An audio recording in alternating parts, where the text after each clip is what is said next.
All right, Alexander, let's talk about, well, let's do an update on what's going on with the sham, the fake, the Kabuki Theater impeachment trial. I wish I didn't have to call it impeachment because it's not really an impeachment. It's complete nonsense. It's complete theater. Anyway, we'll call it impeachment for the sake of keeping things simple. So it's coming up soon, within about a week, and they're trying to find ways to make it so that Trump doesn't have any chance of running again in 2024. Not that he hasn't come out with a statement specifically saying he's going to run in 2024 either. So, I mean, I don't understand what all the panic is about. But anyway, D.C. is now full of more and more troops. I mean, there are reports that troops are being sent there by the hundreds every day.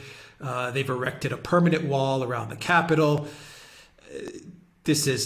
They're taking this way too far, but I don't think they have a reverse gear, do they? I mean, they're moving towards a very dangerous direction. We also have the Biden White House, which has also said that they want more censorship.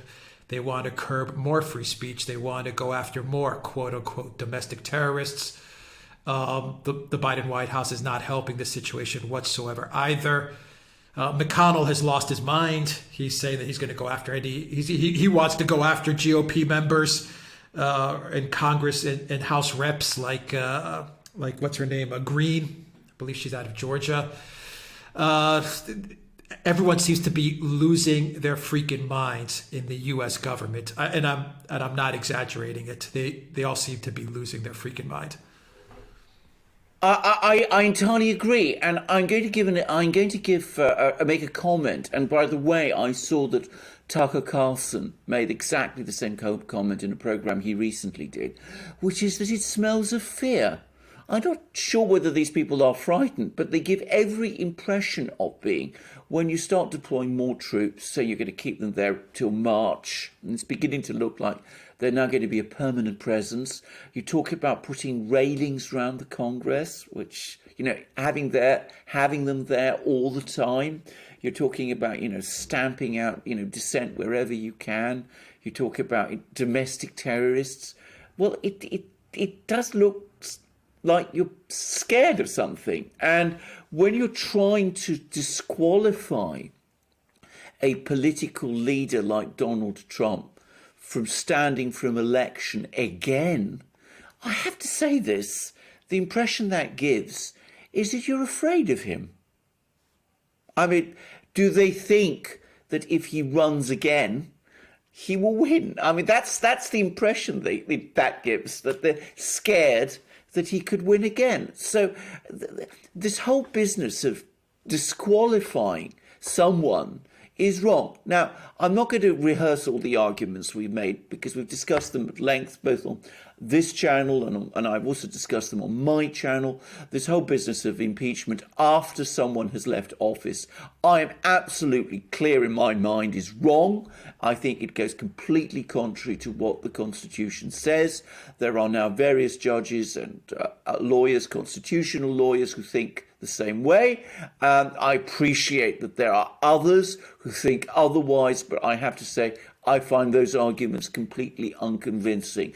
Now we have this latest idea of, going for a censure motion instead of an impeachment because they realise that there may be all kinds of constitutional problems with impeachment, and then barring Trump from standing again under the 14th Amendment of the Constitution. That is, again, completely wrong. That doesn't understand what the 14th Amendment says. The 14th Amendment of the Constitution was originally set up to prevent political and military leaders of the former Confederacy standing for office in the United States after the Civil War. That was on the basis that those military and political leaders had rebelled against the United States. But there was never any dispute about that, or at least those people, they wouldn't say they'd rebelled from the United States. They'd said that they'd seceded from the United States. In other words, they had withdrawn. their loyalty to the United States. They'd actually, actively and openly done that. You can't say the same thing about Donald Trump, nor can you say that Donald Trump, or at least you can't say yet that Donald Trump did anything that would imply that he ceased to be loyal to the United States or to its constitution. Making applications to the courts, which is what he did after the November election, is not a sign of rebellion against the United States. On the contrary, it is an act of accepting that the U.S. law, the applicability of U.S. law to himself. And if we turn to the events of the 6th of January, obviously those went wrong in all kinds of ways. But again, trying to argue that Congress should refuse to certify results is not to dispute the authority of Congress, it is to recognize the authority of Congress. So it seems to me that this whole argument that he was in some sort of rebellion against the United States and the 14th Amendment should be applied to him is obviously and completely and entirely wrong. The far better thing for these people to do is to start pulling back, drop this impeachment idea, drop this censure motion idea, which doesn't mean anything, drop this 14th Amendment idea, which is completely wrong and again would be a catastrophic precedent. Ease up on all of these other steps, deploying troops, which frankly gives a terrible impression, I'm sure, both within the United States and internationally. Ease off on all these attempts to control spoken and said things and things that are written, which is so anti-American and which is causing so much alarm around the world. When even someone like Alexei Navalny complains about this and he's about as pro-American as it gets, that ought to be a warning of how, wild, foolish doing that sort of thing is.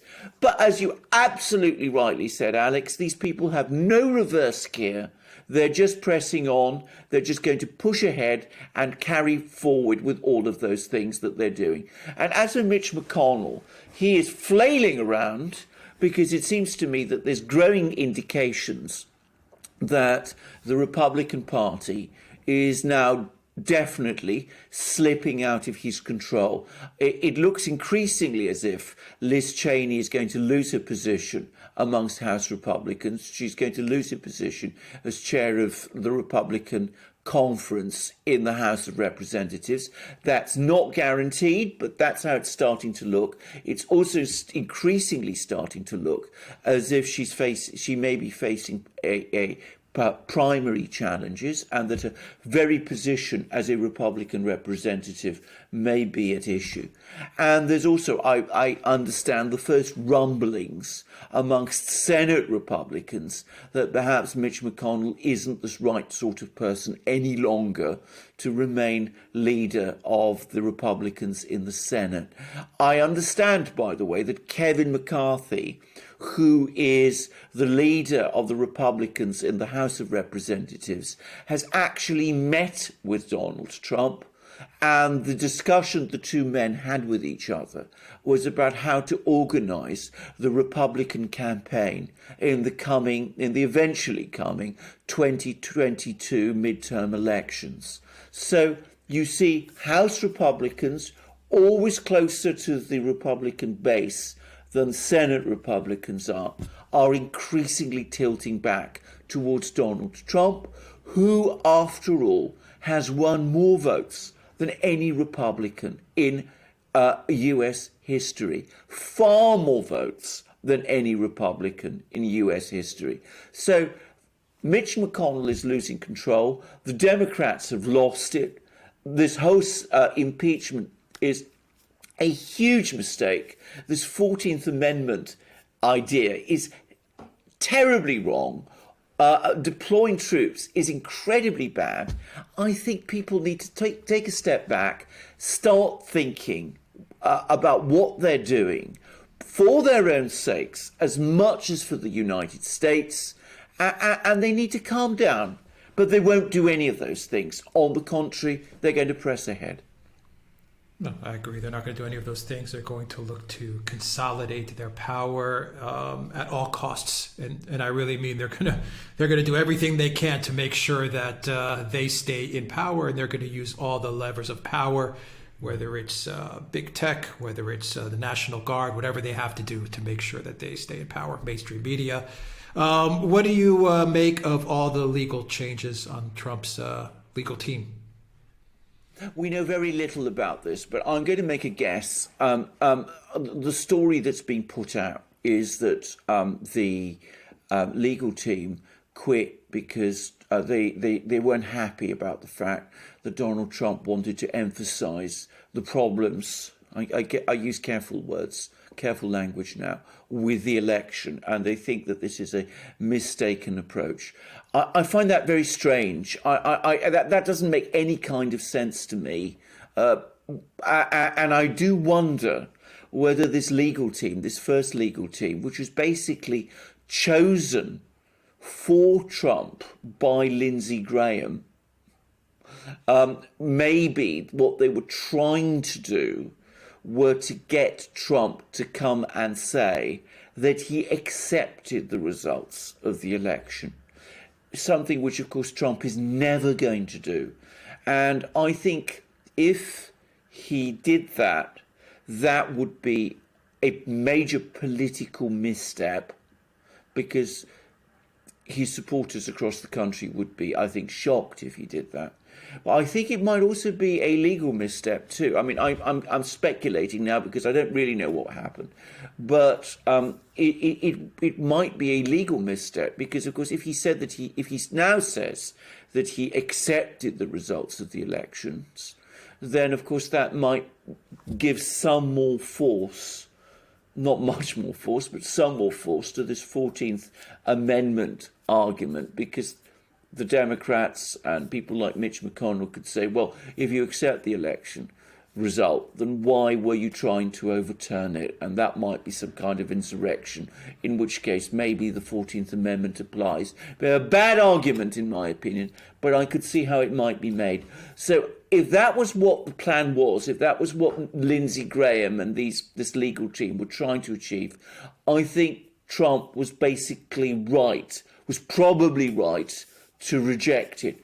The point is that the people he's appointed in their place look extremely able and competent to me, and I think there should be no difficulty them making a powerful and convincing argument when the impeachment case comes forward next week. And we've already seen 45 Republicans saying it's unconstitutional. How can they vote to impeach if they've already said it's unconstitutional? Yeah, getting rid of lawyers recommended by Lindsey Graham, I would say that's a good move. That is a really good move. Thank God. Thank God those lawyers are gone. I have to say that's how I feel about it. I mean, I don't want to dispute the fact that Lindsey Graham is a good lawyer. He's a very able lawyer, but I mean, we've seen that he's not a reliable friend, and he has his own agendas, and I don't think his political judgment is terribly good, actually. I certainly wouldn't rely on him, and I certainly wouldn't go to the kind of people that he's suggesting. The kind of people who are now acting for Trump look to me to be perfectly capable and competent to do a good job of defending him when this thing comes for trial in a week's time. I wonder how long that trial is going to be, by the way. I mean, really, given that we've had no witnesses, no evidence taken, I mean, how's it going to work? What are we having a trial about? The guy is not in office anymore. You want to impeach someone who's not even in office. Now you want to censure someone who's not in office. You want to stop him from running. There are reports that the Florida mayor, the Palm Beach mayor is looking to see if Trump can live in Mar-a-Lago, if it's okay for Trump to live in Mar-a-Lago. Yeah, has everyone in the United States completely lost their freaking minds? I mean, I don't know what's dumber, Russiagate, or this impeachment thing, or Ukrainegate. It seems like the U.S. government is going from dumb to dumber to outright stupid to just batshit crazy. I mean, this is about this is really I don't. We're calling it an impeachment, but what the hell is this? I mean, it's going to be a complete S show. Well, it's not. You're absolutely right, and you asked me which is dumber. This is the dumbest of all. And saying that a man cannot live in his own house, which he owns, I mean that's beyond bizarre. I mean, this is the United States, for heaven's sake. I mean, even we're talking about the Confederate leaders. I mean, even General Lee, who commanded the Confederate armies, was left to live in his own house. It's absolutely. I mean, this is bizarre. It is so peculiar. I mean, if they have a case against him, if they have a case against Donald Trump, the right thing to do, the American thing to do, is to bring a case against him in court and have him defend himself there. He's a private citizen. He's got a right to defend himself in court.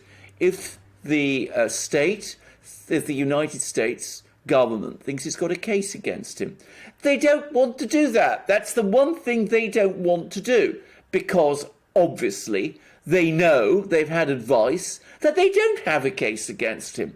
So why are they impeaching him? Why are they talking about the 14th Amendment? Why are they harassing him in this way over him staying in his own home? It doesn't make any kind of sense. It is deeply divisive, given that it's only some months ago, 3 months ago, that 74 million people voted for him. Leave the man alone.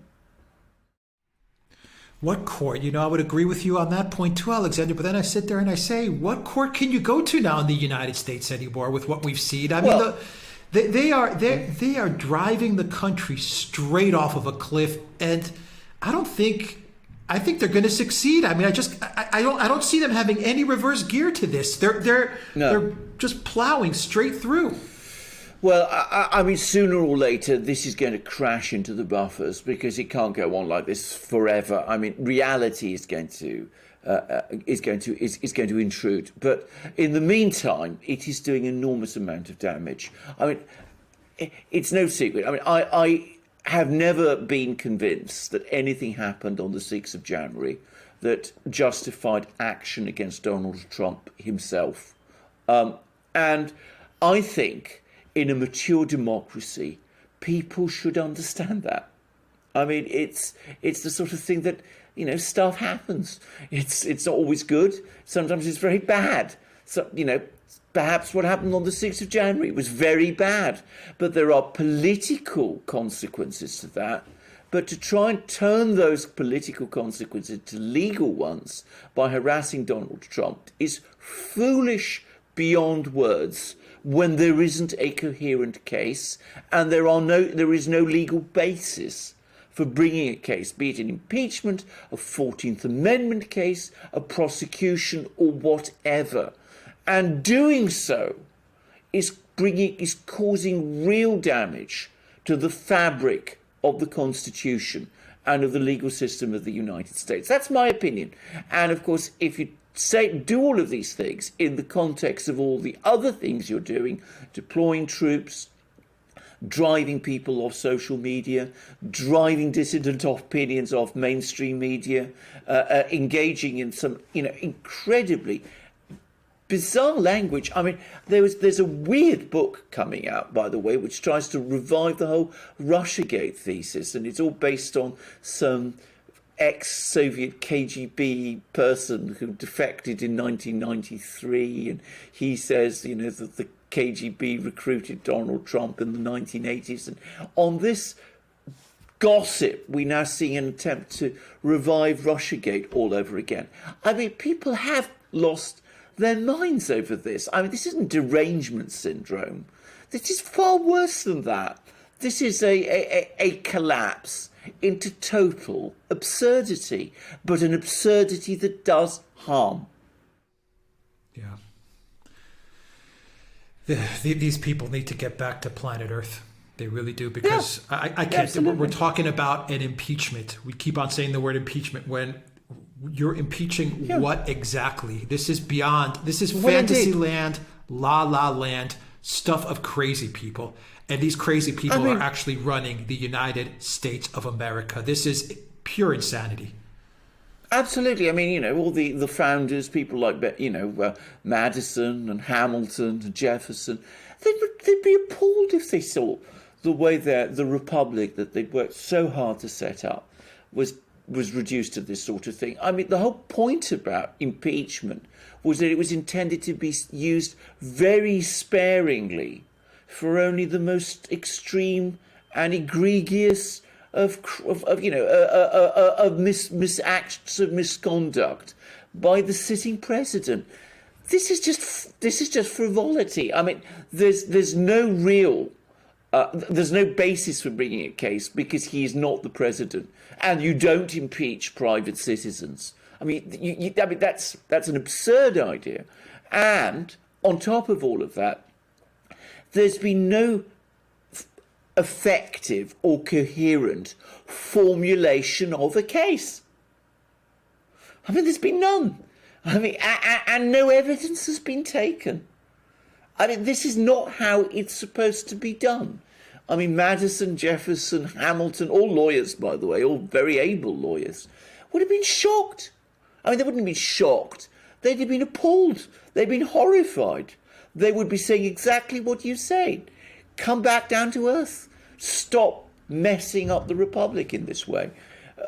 Follow what the Constitution says. You say you abide by it, do so. Anyway, case against what? What is Well, it? case against what? Case. Exactly. I mean, there is no case. He's not in office anymore. He's not the president. There is no case. I mean, people are looking at this outside of the U.S. and they're just. I'm sure that like Putin or Orban or I don't know Salvini, these people are just probably looking at this, going, "My God, this country is literally they've lost their freaking minds. They've literally lost their minds." Well, absolutely. And I'm glad you bring up these people because, of course, Putin and Xi Jinping are not wasting their time. You can already see that they're making their moves. I mean, we talked about what Putin said at Davos. We haven't discussed what Xi Jinping said at Davos, but, you know, he said lots of things. And they're moving forward with their various plans. I did a program on my channel in which I discussed the various military technologies that the Russians are bringing into service. The Chinese are doing the same. They're forging. I mean, there was a big meeting in Russia about economic integration of the former Soviet space. They're making their moves. They're acting, and the United States is busy impeaching or trying to impeach a person who is a private citizen over something that happened, a few weeks ago, in which, again, Putin and Xi Jinping will say, what? I mean, they're laughing. They must be laughing at the United States at this point. Anyway, pure madness. Just crazy. Crazy town. Crazy town. All right, we'll leave it there. Alexander Chris, thank you very much. Guys, if you like this video, check us out on BitChute, on Rumble, and on Odyssey. And also make sure to go to the Duran shop, pick up some merchandise, maybe a really cool hoodie or a magic mug, or we got all kinds of great things. And absolutely. also PayPal, hats. Got hats. Absolutely. PayPal, Patreon, subscribe, start in Bitcoin. Help out this channel a lot. Look for Alexander's channel. You'll find a link down below. On my channel, go to find me on BitChute, on Odyssey, and soon on Rumble. My channel's been demonetized by YouTube, so there's really not much reason for me to invest that much time in YouTube anymore. So I will be slowly, or maybe quickly, moving on to greener pastures where I can speak freely. So anyway, I'll make appearances on YouTube every now and then, and that's it. That's it. And we look forward to having you back on our next program. All right, Chris, thank you very much. Till next time, everybody. Take care.